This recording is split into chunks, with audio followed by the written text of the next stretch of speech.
계속해서 마가복음 7장입니다. 7장은 앞부분에 한 단락이 좀 길어요. 그래서 7장 오늘 본문이 1절에서 23절까지인데요. 좀 길지만 이제 한 단락 내용인지라 쭉 다 보도록 하겠습니다. 제7장. 바리새인들과 또 서기관 중 몇이 예루살렘에서 와서 예수께 모여들었다가 그의 제자 중 몇 사람이 부정한 손, 곧 씻지 아니한 손으로 떡 먹는 것을 보았더라. 바리새인들과 모든 유대인들은 장로들의 전통을 지키어 손을 잘 씻지 않고서는 음식을 먹지 아니하며 또 시장에서 돌아와서도 물을 뿌리지 않고서는 먹지 아니하며 그 외에도 여러 가지를 지키어 오는 것이 있으니 잔과 주발과 놋그릇을 씻음이로라. 이에 바리새인들과 서기관들이 예수께 묻되 어찌하여 당신의 제자들은 장로들의 전통을 준행하지 아니하고 부정한 손으로 떡을 먹나이까? 이사야가 너희 외식하는 자에 대하여 잘 예언하였도다. 기록하였으되 이 백성이 입술로는 나를 공경하되 마음은 내게서 멀도다. 사람의 계명으로 교훈을 삼아 가르치니 나를 헛되이 경배하는도다 하였느니라. 너희가 하나님의 계명은 버리고 사람의 전통을 지키느니라. 너희가 너희 전통을 지키려고 하나님의 계명을 잘 저버리는도다. 모세는 네 부모를 공경하라 하고 또 아버지나 어머니를 모욕하는 자는 죽임을 당하리라 하였거늘 너희는 이르되 사람이 아버지에게나 어머니에게나 말하기를 내가 드려 유익하게 할 것이 고르반 곧 하나님께 드림이 되었다고 하기만 하면 그만이라 하고 자기 아버지나 어머니에게 다시 아무것도 하여 드리기를 허락하지 아니하여 너희가 전한 전통으로 하나님의 말씀을 폐하며 또 이 같은 일을 많이 행하느니라. 너희는 다 내 말을 듣고 깨달으라. 무엇이든지 밖에서 사람에게로 들어가는 것은 능히 사람을 더럽게 하지 못하되 사람 안에서 나오는 것이 사람을 더럽게 하는 것이니라 하시고 무리를 떠나 집으로 들어가시니 제자들이 그 비유를 묻자온데 너희도 이렇게 깨달음이 없느냐? 무엇이든지 밖에서 들어가는 것이 능히 사람을 더럽게 하지 못함을 알지 못하느냐? 이는 마음으로 들어가지 아니하고 배로 들어가 뒤로 나감이라. 이러므로 모든 음식물을 깨끗하다 하시니라. 사람에게서 나오는 그것이 사람을 더럽게 하느니라. 속에서 곧 사람의 마음에서 나오는 것은 악한 생각 곧 음란과 도둑질과 살인과 간음과 탐욕과 악독과 속임과 음탕과 질투와 비방과 교만과 우매함이니 이 모든 악한 것이 다 속에서 나와서 사람을 더럽게 하느니라. 아멘. 예. 형식은 내용을 담는 그릇입니다. 이 형식을 소홀히 해서도 안 되지만 그 내용보다 형식을 더 중요하게 생각하면 안 됩니다. 율법은 하나님을 향한 우리의 몸과 마음을 정결하게 담는 그릇입니다. 이 율법이 아무리 대단해도 율법 자체로는 아무것도 아니고요. 그 율법이 하나님을 향해 있어야만 율법으로서의 가치가 있는 것입니다. 우리 신앙도 마찬가지예요. 우리의 신앙은 모양으로서가 아니라 내용으로서 하나님을 향할 수 있어야 된다는 거예요. 하나님의 뜻을 향할 수 있어야 된다는 거예요. 그런데 유대 종교 지도자들은 하나님이 빠진 율법을 준수하는 사람들이었어요. 아마도 처음에는 그렇지 않았을 거예요. 처음에 그들은 하나님의 율법을 잘 지키기 위해서 성경에 없는 특별한 규칙을 만듭니다.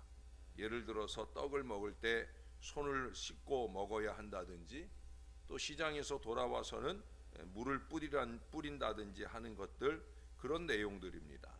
이러한 것들은 나중에 율법에 대한 세미한 해석을 붙인 미시나라고 부르는 일종의 규례집으로 발전을 하게 됩니다.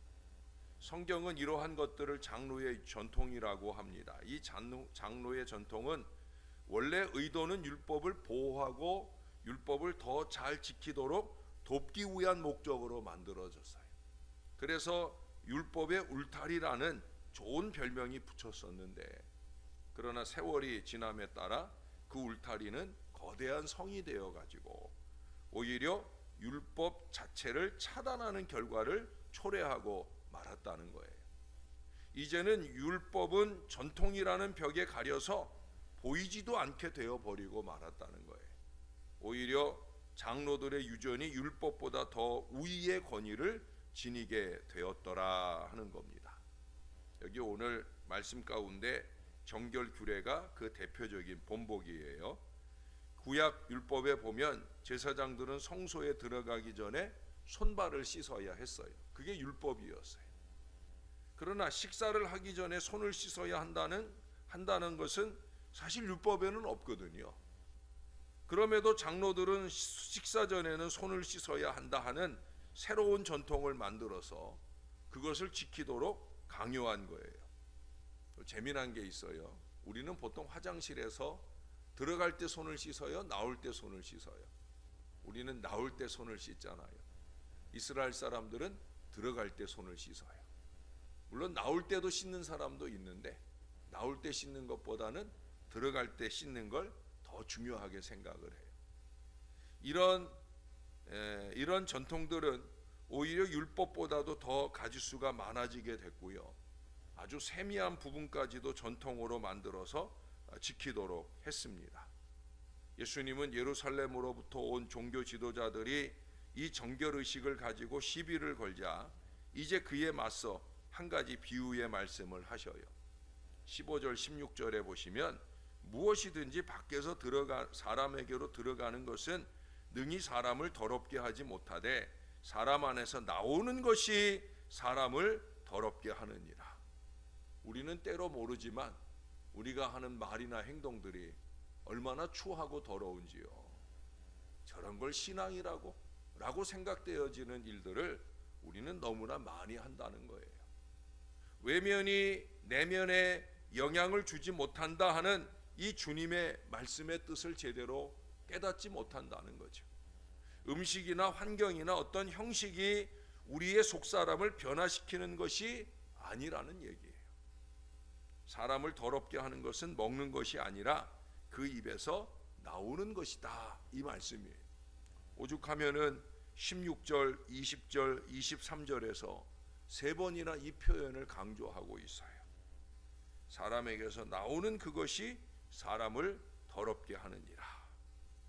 바리새인들은 형식적인 신앙의 전문가들이었어요. 그들은 자기 텃밭에서 기르는 박하와 운양과 채소의 11조까지 아주 철저하게 구분해 드렸어요. 여기 이 박하의 11조라는 건 여러분 쉽게 얘기하면 아주 좁쌀만한 거예요. 이스라엘의 그 장로 유전에 보면 여러분 귀개로 깃밥을 파잖아요.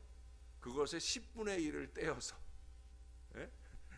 이게 얼마나 웃기는 얘기입니까? 그 정도로 아주 작은 것까지라도 덜어내어서 10분의 1을 구별하여 지독하게 철저하게 지켰다는 얘기예요. 우리가 율법주의자라고 손가락질하는 그들은 오히려 철저한 11조 신앙을 지켰다라고 하는 거예요. 그러나 율법이 말하는 공의나 하나님을 사랑하고 이웃을 사랑하는 더욱 중요한 것은 외면해 버리고 말았다는데 바로 그들의 문제가 있는 거죠. 자기들이 하고 싶은 건 철저하고 하나님이 원하는 것은 철저하지 않는 이 어리석은 모순을 가지고 있다는 거예요. 그들은 내면의 치장보다는 외적인 형식 갖추기에만 열중했다라고 하는 거예요. 우리 중 많은 사람들이 자기가 정형화한 하나님 말씀이 말하는 게 아니에요. 그냥 자기가 정형화한 그런 어떤 종교 생활을 신앙인 줄로 착각을 하고 그 잘못된 걸음을 항상 지켜나가는 어리석음, 무지한 그리고 그 이상 괴악한 일들을 저지르는 것을 많이 보게 됩니다. 이건 뭐 신앙도 뭣도 아닌데 자기가 하지 않으면 마치 하지 않아도 되는 것처럼 함부로 말하고 돌아다닌다는 거예요. 여러분, 제대로 잘 알아야 합니다. 제대로 잘 먹어야 합니다.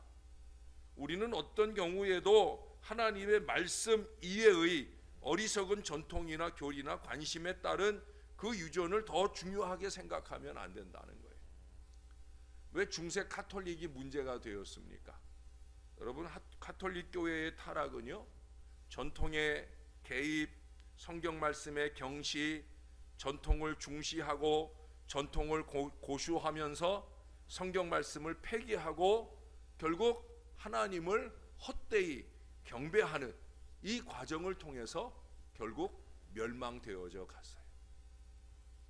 그리하여 우리 개신교는 개혁의 깃발을 든 선조들에 의하여 그 잘못된 전통을 파괴하고 오직 말씀으로 되돌아온 것이 바로 우리들 개신교의 신앙이에요. 여러분, 이걸 잊지 말아야 되는 거예요. 저와 여러분은 항상 말씀으로 끊임없이 변화되어야 되는 거예요. 말씀대로 행해야 되는 거예요. 우리 예수님께서도 마태복음 7장에서 말씀했잖아요. 나더러 주여 주여 부르는 그 형식적 신앙으로 천국 갈 수 있는 게 아니다. 내 아버지 하나님의 뜻대로 행하는 자라야 그래야 천국에 갈 수 있는 거다. 분명히 그렇게 말씀하셨어요. 여러분, 제발 이것을 잊지 말아야 됩니다. 정말 잊지 말아야 됩니다. 왜 강단에서 목사님들이 이렇게 우리가 함께 신앙하고 목사가 정성껏 장례를 치루어 주었지만 그러나 천국에 들어가지 못할 사람들이 너무나 많다는 얘기를 하는 이유가 바로 그거예요. 형식으로는 신앙하죠. 형식으로는 헌신도 해요. 그러나 하나님은 하나도 기뻐하시지 않는 일들을 하고 있다는 거죠. 이게 문제죠. 자기 혼자 기쁜 거예요. 내가 이렇게 했으니까 자기 혼자 그거 해놓고 기쁜 거예요. 하늘 하나님은 얼굴을 찡그리고 또 하나님 아닌 사람들조차 뒤에서는 수군거리고 찡그리는 줄 모르고 자기 혼자 그냥 만족하고 마는 거예요. 그건 신앙도 뭣도 아니에요. 사람이 만든 전통이나 교리는 처음에 교회 속에 들어올 때는 하나님의 말씀을 귀히 여기는 듯한 인상을 줍니다. 그러나 하나님의 말씀을 삶에 적용하고 순종하게 하며 예배를 돕는다는 이름으로 무분별하게 수용되는 여러 가지 인간적인 방법들은 이 장로의 유전이나 다름없는 거예요. 그 얄팍한 인간의 생각, 얼마나 이기적인지 모르는 그 인간의 생각이 이 하나님의 말씀을 무시해 버리는 어리석은 종교 활동으로 이어지고 있다라고 하는 거예요. 그것들이 예배의 구심점으로 등장을 하면서 어느 틈엔가 하나님의 말씀 대신에 그러한 어리석은 형식이 자리를 잡아버리고 마는 것, 이처럼 주객이 전도가 되는 것은 순식간이라는 거예요. 문제는 그 주객의 전도가 우리의 의존의 대상 자체를 바꾸어 놓을 수도 있다라고 하는 거예요. 신앙은 뭐예요? 하나님을 전적으로 의지하는 거예요. 자기를 의지하게 하면 안 돼요. 목사도 그런 함정에 빠지면 안 돼요. 교인들이 목사인 나를 의지하게 하면 안 돼요. 여러분, 하나님을 의지하셔요. 하나님을 제대로 의지하셔요. 신용과 모양으로가 아니라 정말 전적으로 하나님을 의지해야 되고 또한 의지할 수 있도록 잘 지도하는 것이 목회적 책임이고 여러분들의 신앙이 여러분들의 자식들을 향한 책임이어야 되는 거예요. 나의 뒤틀린 형식주의가 자녀들의 신앙을 뒤틀리게 만들고 있다는 걸 여러분 정신 차려야 됩니다. 안 그러면 우리는 우리의 자식들을 지옥 자식 만들게 될 수 있다는 거예요. 우리는 오직 하나님을 바라는 사람들입니다. 우리의 모든 시선과 관심을 하나님께로 향해야 됩니다. 우리의 신앙의 모든 행위들은 바로 이를 위해 존재하는 거예요. 늘 이것을 잊지 말아야 합니다. 그런 측면에서 그 하나님께서 무엇을 말씀하시는지 그 뜻을 제대로 잘 추구하는 신앙을 할 수 있어야 된다는 거예요. 그리고 그 신앙의 내용들도 자칫 형식이 되지 않도록 늘 스스로 점검해 가야 합니다. 하나님만 바라라. 이 믿음의 구호로 진실한 신앙을 살아야 됩니다. 아니 그냥 구호로만 사는 게 아니에요. 예? 하나님을 바라라 라는 게 뭐예요? 우선적으로는 하나님만 의지하라는 얘기죠. 그런데 한 발 더 나아가서 그 하나님이 말씀하시는 말을 겸손히 순종하고 따라가는 것까지 해야 하나님을 제대로 바라는 거예요. 왜 우리가 어렵게 이 새벽을 깨웁니까? 남들은 다 어려워서 지켜내지 못하는 이 새벽을 왜 깨웁니까? 하나님 바라기 위해서예요. 하나님 의지하고 이 하루를 살기 위해서예요. 그러나 하나님을 정말 의지하는 신앙이라면 우리의 말과 행동이 사람들에게 손가락질 받을 일이 아니라 사람들에게 복음적 진보를 일으키고 그 사람들의 시선을 하나님께로 향할 수 있도록 하는 그 건강한 믿음의 삶이 저와 여러분 가운데 잘 지켜질 수 있기를 위하여 우리는 이 새벽을 깨우는 거예요. 모쪼록 이 믿음의 도리를 잘 지켜 행함으로 우리가 언제나 하나님을 바라는 그 간절한 마음 속에 감춰진 가장 중요한 일, 하나님이 온전히 영광을 받으시도록 살아내는 저와 여러분들의 아름다운 신앙이 될 수 있기를 오늘도 우리를 바라보고 계시는 우리의 구주 예수님의 이름으로 간절히 축원합니다. 기도하겠습니다. 좋으신 아버지, 우리가 잘못 살고 있는 건 아닌지요? 우리가 잘못 신앙하고 있는 건 아닌지요? 하나님의 말씀이 끊임없이 우리를 도전하고 깨우쳐 주시는데 우리는 그 깨달음을 외면한 채 우리의 얄팍한 고집과 이기와 욕심대로 살고 있는 건 아닌지요? 하나님의 영광을 추구하는 신앙이 아니라 자기 자랑을 드러내기 위한 어리석은 형식으로 우리 하나님을 욕보이고 사는 것은 아닌지요? 하나님, 정신을 바짝 차리고 월요일 새 아침을 시작합니다.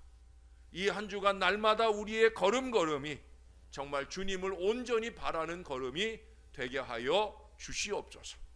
하나님을 온전히 의지하게 우리를 붙들어 주시옵소서. 입으로는 주여 주여 하면서 모든 일들을 내 맘대로, 내 뜻대로, 내 생각대로 그렇게 하나님이 원하시지 않는 삶만을 살아가면서 하나님이 돌봐주실 거라 착각하지 말게 하옵소서. 자기 맘대로 해놓은 일을 하나님의 은혜라고 함부로 말하지 않도록 우리의 입술에 재갈을 먹이게 하여 주시옵소서. 하나님, 예수님이 3번이나 하신 말씀을 잊지 말게 도와주옵소서.